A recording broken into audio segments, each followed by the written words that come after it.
बस में बैठकर सभी लड़कियां स्कूल जा रही होती है। तभी इस लड़की की पेन नीचे गिर जाती है। वो पेन को लेने नीचे झुकती है। तभी एक तेज हवा आती है और बस के साथ सभी लड़कियों को बीच में से काट देती है। पर ये लड़की बच गई थी और ये देख के बहुत ही डर गई थी। वो बस से नीचे उतर के भागती है पर वो हवा उसका पीछे ही आ रही होती है। लड़की भाग रही होती है तभी उसके सामने 4 स्टूडेंट जा रहे होते हैं। वो चिल्ला के कहती है, झुक जाओ वरना तुम सब मरोगे। उतने में वो तेज हवा आ जाती है पर वो लड़की एक लड़की को बचा लेती है और 3 स्टूडेंट मारे जाते हैं। तभी वहाँ पर कुछ स्टूडेंट दिखाई देते हैं जो साइकिल से जा रहे होते हैं। तभी ये दोनों उन्हें बचाने की कोशिश करते हैं पर तेज हवा आके उसको बीच में से काट देती है और देखते ही देखते इस लड़की को भी काट देते हैं। अब ये लड़की अकेली ही बची थी और बहुत ही ज्यादा डर के भागने लगती है पर तेज हवा अभी भी उसका पीछा कर रही होती है। वो भागते हुए जंगलों के बीच एक नदी के किनारे आ पहुंचती है जहाँ बहुत सी लड़कियों की लाश पड़ी है जो बीच में से आधी कटी हुई है। ये लड़की पानी में अपने मुंह धोती है और एक ग्लास से कपड़ा निकाल के पहन लेती है क्योंकि उसका यूनिफॉर्म खून से लथपथ था। वो कपड़े बदलने के बाद चलती ही जाती है और एक स्कूल के पास आ पहुँचती है जहाँ बहुत सारी लड़कियाँ होती है। वहाँ उसकी दोस्त भी होती है जिससे वो कहती है कि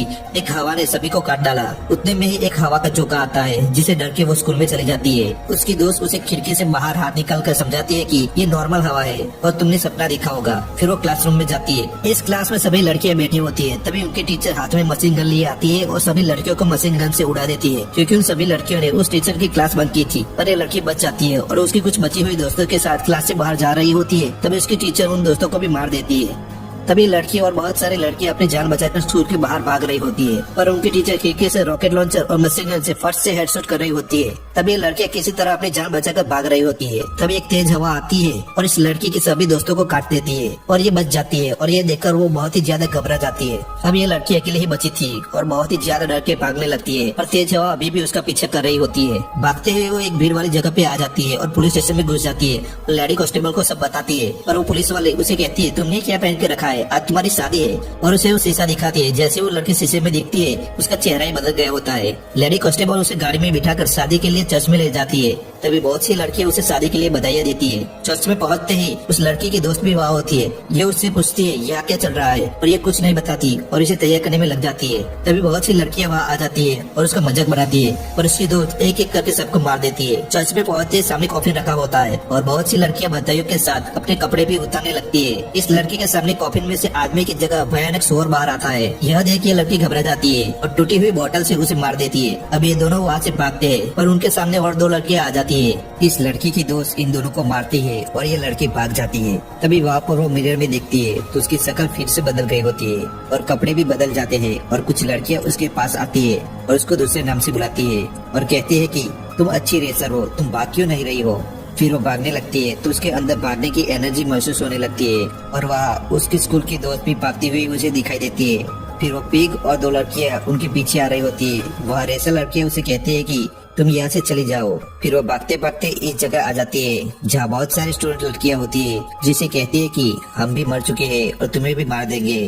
तभी वहाँ इसकी बेस्ट फ्रेंड आ जाती है और इसे मार के उसको भगा ले जाती है और कहती है तुम अपना असली नाम बार बार पुकारो। फिर ये लड़की अपना असली नाम बार बार पुकारती है। उसका नाम मित्सुको होता है। तभी वो अपने असली रूप में आ जाती है। तभी उसकी फ्रेंड उसे कहती है कि तुम मेरे हाथे पे लगे वार को खींचो पर मित्सुको पहले तो मना करती है। फिर उसके दोस्त के कहने पर खींचती है जिसे उसकी दोस्त के 2 टुकड़े हो जाते हैं और मित्सुको को एक दरवाजा नजर आता है। जैसे ही दरवाजा से बाहर जाती है वहाँ बहुत से मर्द होते हैं और उसके पोस्टर भी लगे होते हैं। फिर एक बंदा आता है और उसे कहता है कि तुम भविष्य में हो। ये सुन के वो बेहोश हो जाती है। जब वो होश में आती है तो देखती है कि एक बूढ़ा गेम खेल रहा होता है और वहाँ उसके सारे कैरेक्टर होते हैं जो बन चुकी थी। बूढ़ा कहता है कि तुम एक गेम में हो और मैं तुम सबको कंट्रोल कर रहा था। तुम तो कब की मर चुकी हो। तुम्हारा डीएनए लेके मैंने फिर से तुम्हें बनाया। मित्सुको सोचती है कि अगर ये गेम है तो बाहर जाने का रास्ता भी होगा। फिर वहाँ एक यंग लड़का आता है और मित्सुको को अपने पास सोने को कहता है। बूढ़ा कहता है जाओ और अपने आप को किस्मत के भरोसे छोड़ दो। मित्सुको जाती है। तभी उसकी फ्रेंड की बात याद आती है जिसने उसने कहा था कि किस्मत को बदला जा सकता है अगर तुम कुछ ऐसा करो जिसकी किसी ने उम्मीद ना की हो। फिर वो यंग लड़के का गला दबा देती है और बूढ़ा की छड़ी छीन के खुद को मार देती है। बूढ़ा को थोड़ी भी उम्मीद नहीं थी कि मित्सुको कुछ ऐसा करेगी। वो गेम में तो मर गई थी पर रियल लाइफ में अभी भी जिंदा थी। फिर उसके सारे कैरेक्टर अपने आप को मार देते हैं। मित्सुको एक वीरान जगह पर जगती है जहाँ वो रियल लाइफ में जिंदा होती है और बूम, मूवी का यह जय एंड हो जाता है। वीडियो अच्छी लगने पर लाइक करो, शेयर करो और चैनल को सब्सक्राइब करो।